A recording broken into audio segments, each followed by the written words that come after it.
পুত্র হয়ে করেছ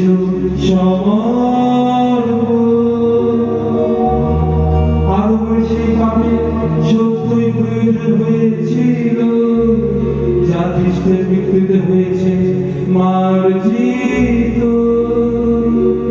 ধন্য ধন্য সেই অবলা, যার জন্য আমরা তো এক মহান ত্রাণকর্তাকে পেয়েছি।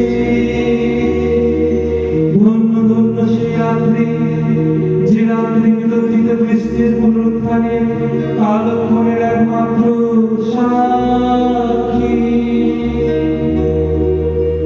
ধন্য ধন্য সেই রাত।